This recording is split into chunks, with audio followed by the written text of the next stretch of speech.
Assalamualaikum warahmatullahi wabarakatuh. Salam pembelajar buat teman-teman semua, khususnya teman-teman semua di kelas 8 SMP atau kelas 8 MTS.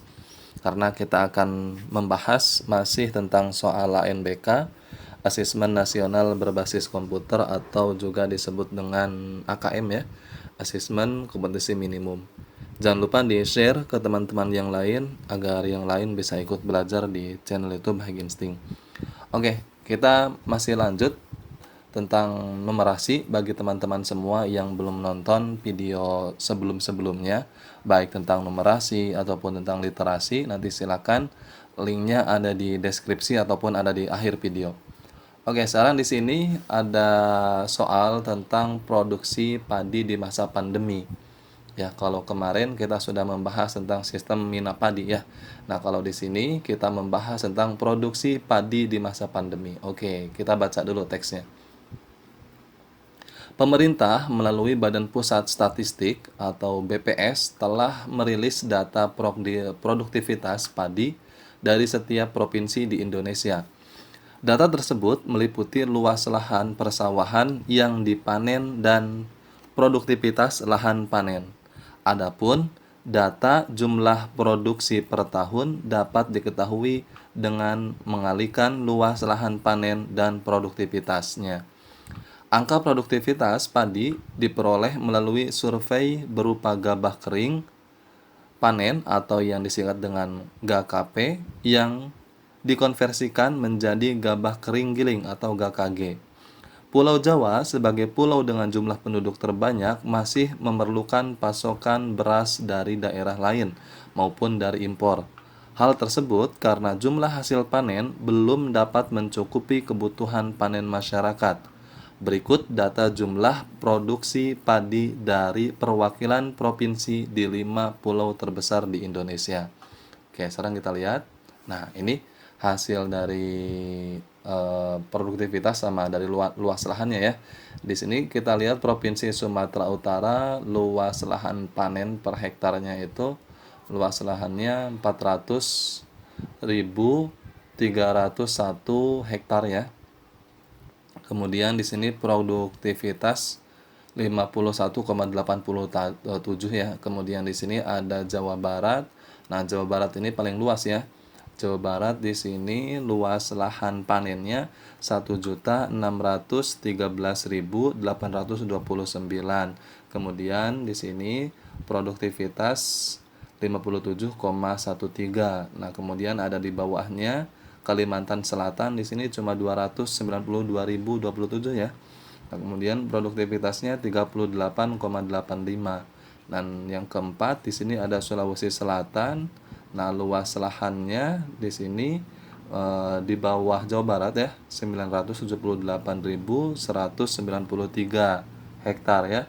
Kemudian produktivitasnya 47,83. Nah, yang terakhir Papua. Nah, Papua ini paling kecil ya lahannya, 52.713. Nah, produktivitasnya 39,00. Nah, yang ditanyakan, tentukan urutan provinsi dari yang memiliki jumlah hasil panen tertinggi hingga terendah.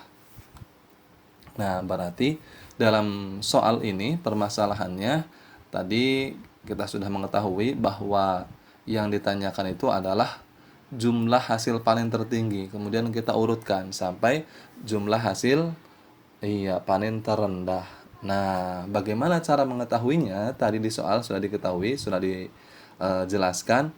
Ya, adapun data jumlah produksi per tahun dapat diketahui dengan mengalihkan luas lahan panen dan produktivitasnya. Nah, di sini sudah dijelaskan.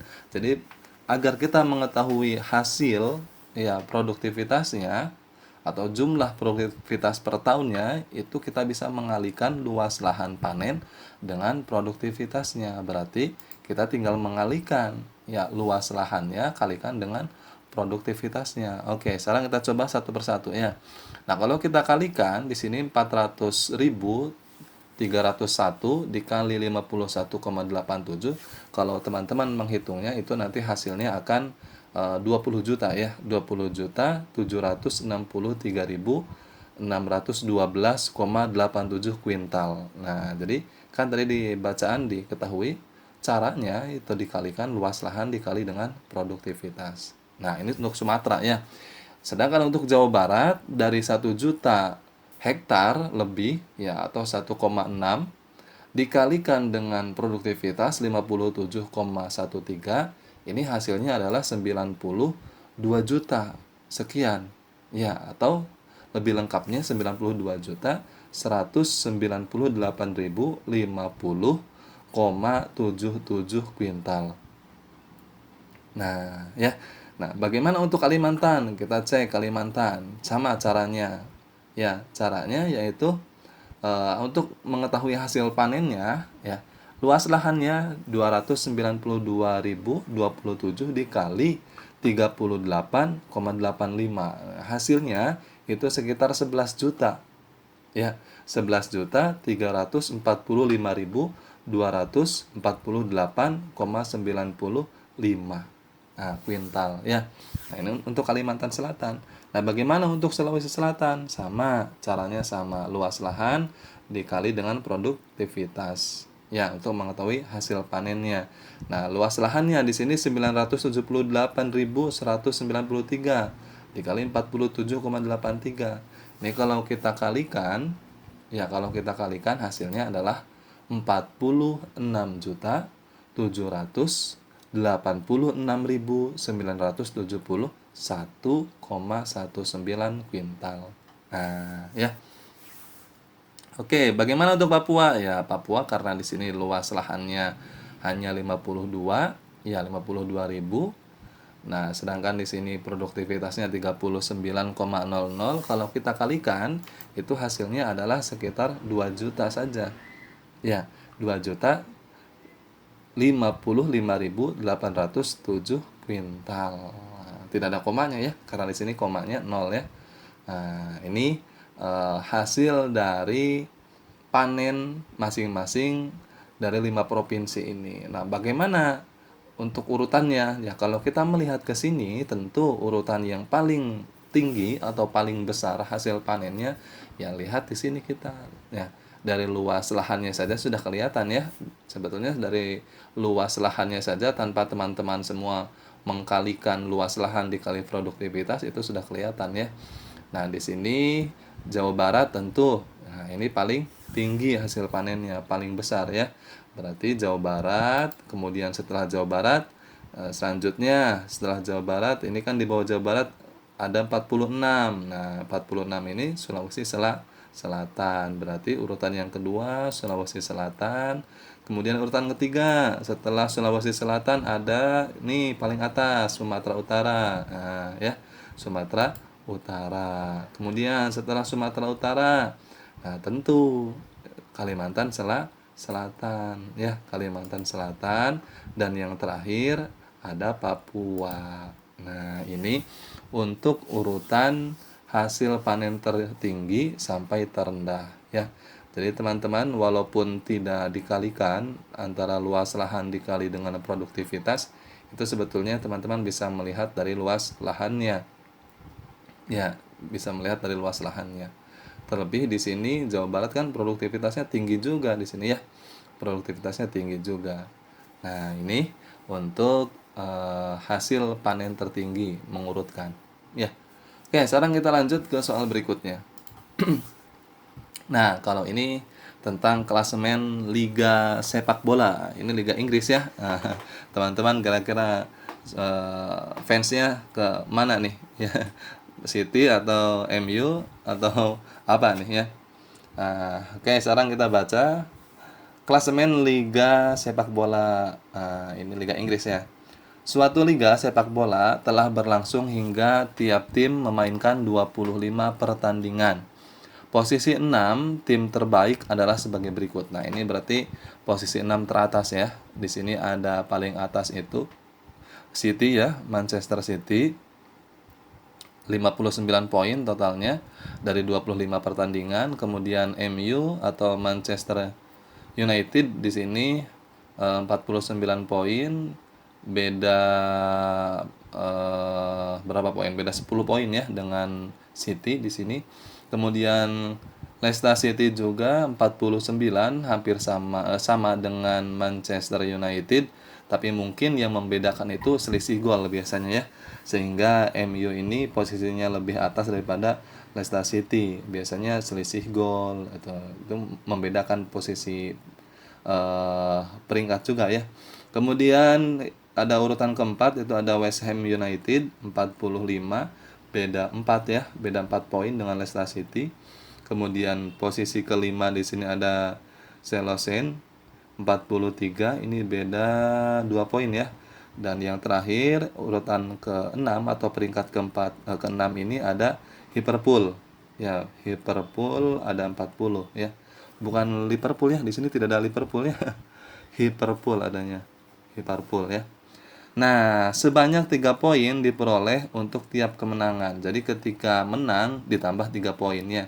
Tiap pertandingan yang berakhir seri mendapat 1 poin, sedangkan kalah tidak mendapat poin. Jadi ketika menang ditambah 3 poin, ketika seri tentu mendapat 1 poin ya, dan ketika kalah ya tidak dapat poin sama sekali.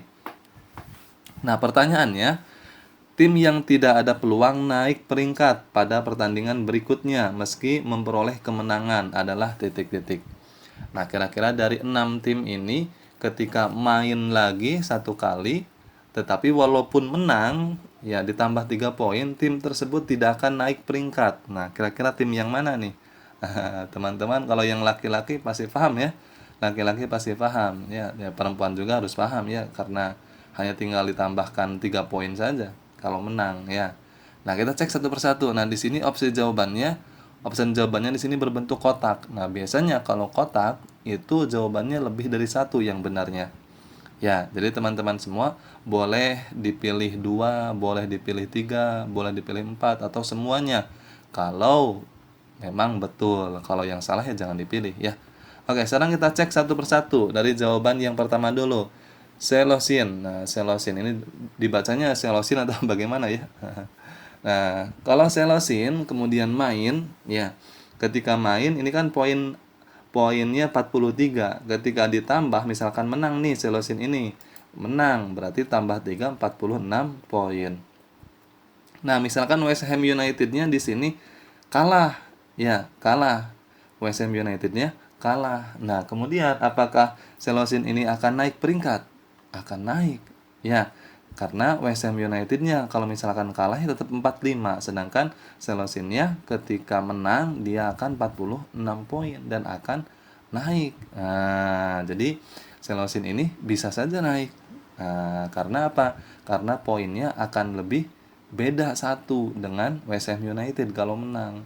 Ya, Selosin kalau menang 46 poin, sedangkan West Ham United kalau kalah ya tetap 45. Berarti Selosinnya naik, sedangkan West Ham-nya turun. Ya, nah seperti itu ya. Oke, berarti yang Selosin jangan kita checklist. Karena apa? Karena dia bisa naik, ya naik peringkat. Nah, sedangkan yang ditanyakan yang tidak ada peluang naik walaupun menang. Oke, kita cek yang kedua, Liverpool. Kita cek Liverpool, mana Liverpool? Nah, ini Liverpool, bukan Liverpool ya, Liverpool. Nah, kalau Liverpool poinnya di sini 40. Kalau dia menang berarti sama ditambah 3, berarti poinnya akan berubah menjadi 43. Apakah akan naik? Sedangkan Selosin di sini misalkan 43, dia kalah. Nah, berarti sama tuh kan poinnya sama ya. Ini 43, ini 43. Liverpool setelah main menang dari 43, Selosin setelah main kalah tetap 43. Nah, bagaimana? Apakah Liverpool bisa naik? Bisa. Walaupun poinnya beda, ya. Walaupun poinnya sama dengan Selosin, antara Liverpool dengan Selosin, tetap Liverpool bisa naik dengan apa? Dengan unggul selisih gol. Ya. Nah, jadi Liverpool bisa saja naik dengan unggul selisih golnya walaupun poinnya sama 4-3. Ya, jadi seperti itu ya. Nah, berarti Liverpool jangan kita checklist karena dia bisa naik, ada peluang naik ya. Nah, sekarang kita lihat yang ketiga ada Leicester City. Nah, ini Leicester City ya. Nah, bagaimana Leicester City? Ini awalnya kan poinnya sama dengan Manchester United ya. Manchester United 49, Leicester City-nya 49. Nah, kalau misalkan menang berarti ya sama ditambah dengan 3 poin. Berarti Leicester City ditambah 3 jadi 52 poin. Tentu ketika Manchester United-nya 49 ya kalah, tidak menang, ya akan tergeser oleh Leicester City.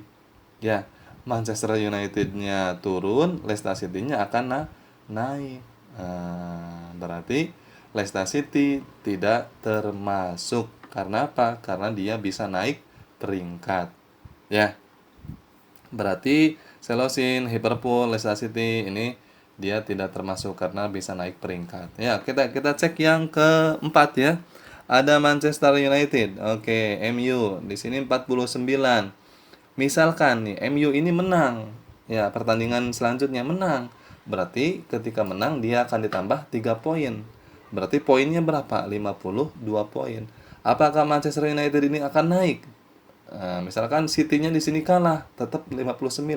Naik tidak? Tidak. Karena apa? Karena masih ada selisih poin, yaitu beda 7 poin. Walaupun MU ini menang 52 poinnya, sedangkan Manchester City ini kalah tetap 59, ada selisih. Ya. Jadi, nah yang tidak ada peluang untuk naik ya ini MU. Nah, berarti kita checklist nih MU ya. MU kita tandai dulu nanti ya. MU. Oke, ini tidak naik ya walaupun menang. Kita cek yang terakhir. Ada West Ham United. West Ham mana West Ham ini nomor 4. Nah, bagaimana dengan West Ham ketika menang? Apakah dia akan naik peringkat? Di sini poinnya kan 45. Ketika menang ditambah 3 jadi 48. Misalkan Leicester City-nya di sini kalah, tidak menang. Ya, poinnya berarti tetap 49.